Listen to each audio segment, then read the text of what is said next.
তাই বলে আমার জামাই রুমে ছিটকিন লাগায়া বাইরে থেকে ছিটকিন দিয়ে চলে গেল। তখন ওর বন্ধু আমাকে অনেক খারাপভাবে, যেটা বলার বাহিরে। আসসালামু আলাইকুম, আমি সাথী বলছি। তো আমার গ্রামের বাড়ি যশোর। আমার বাবা মা অনেক গরিব। আমার বাবা মা আমাকে অনেক কষ্ট করে পড়ালেখা করাইছে। আমি পড়াশোনা ম্যাট্রিক পর্যন্ত পড়ছি। তো অনেক কষ্ট করে আমার বাবা মা সংসার চালায়, আর আমার পড়াশোনার খরচ চালায়। আমার বাবা মা এরকম ভাবে সংসার চালায় কষ্ট করে। তো আমার অনেক বয়স হয়ে যাচ্ছে।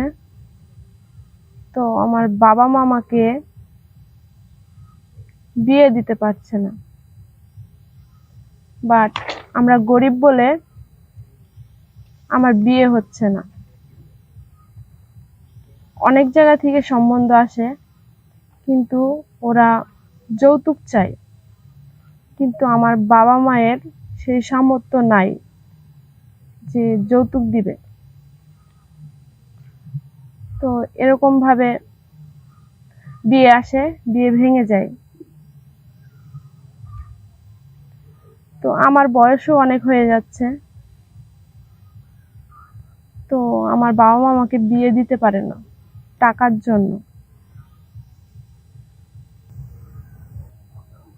বাবা একদিন ভাবলো যে আমার মেয়েটাকে আমি কেমনে কাটাবো, কেমনে বিয়ে দিব, আমাদের তো অনেক টাকা পয়সা লাগবে মেয়েকে বিয়ে দিতে।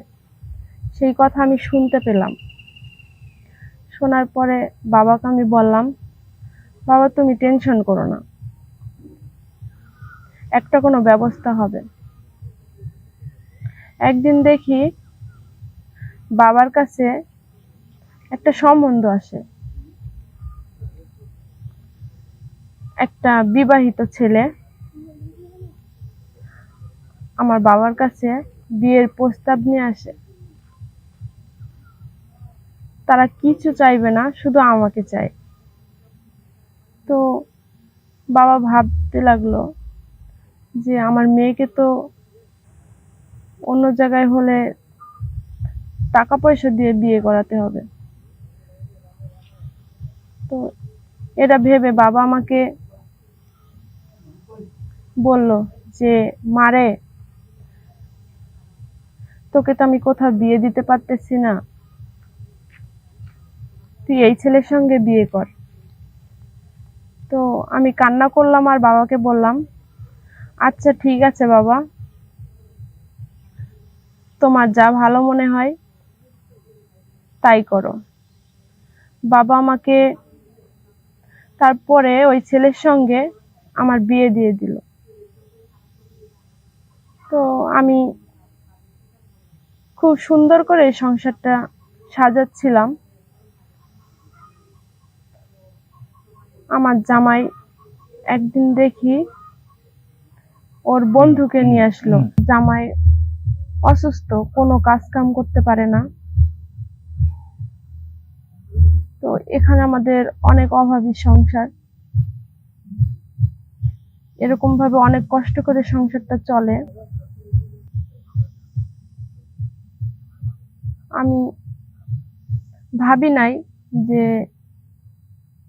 আমার কপালে এটা আছে, যে সারা জীবন আমি কষ্টই করে গেলাম।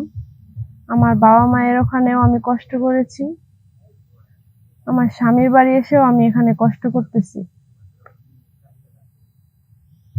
ঠিক মতো খেতে পারি না, জামাই অসুস্থ থাকে, কাজ কাম করতে পারে না। অনেক কষ্ট করে আমার সংসার চলে।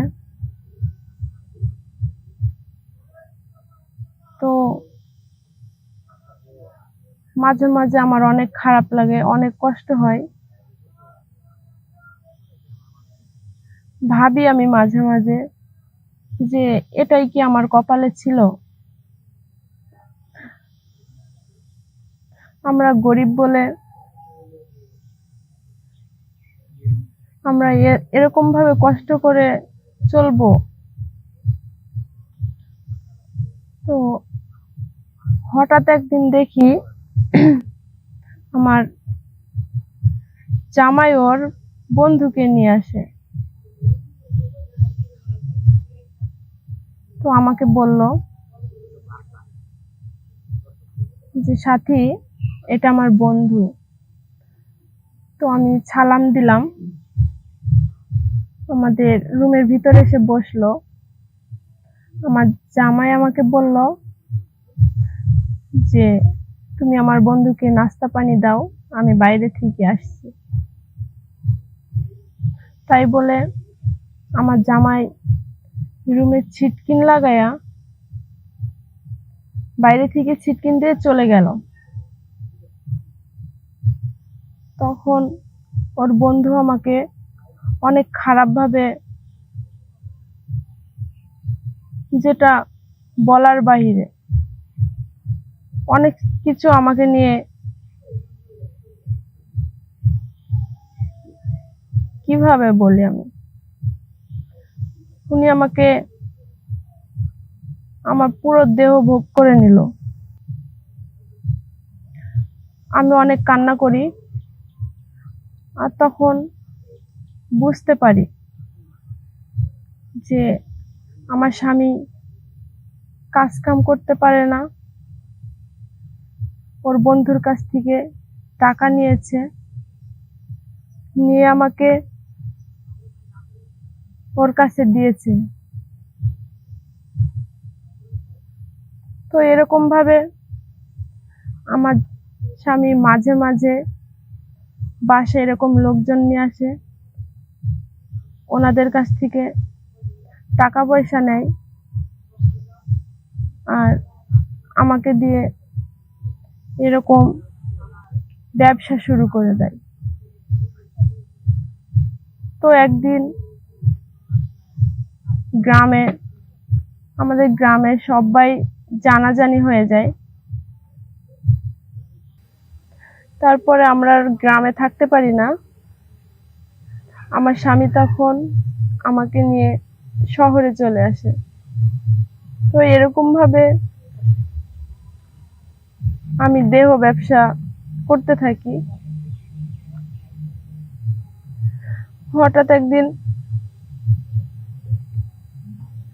দেখি কয়েকটা লোক নিয়ে আসে, ওনাদের কাছ থেকে আমার জামাই অনেক টাকা নিয়েছে, নিয়ে আমাকে সবাই ইউজ করলো। তো আস্তে আস্তে আমার বয়স হয়ে যায়। তো তখন আর কেউ আসতে চায় না আমার কাছে। আমার জামাই আমাকে হঠাৎ একদিন কয় যে তোর অনেক বয়স হয়ে গেছে, তোকে দিয়ে আর কাজ হবে না। আমি তখন বললাম যে তুমি এরকম কথা বলছো কেন? তো ও আমাকে বলল যে কেন বলছি তুই জানোস না?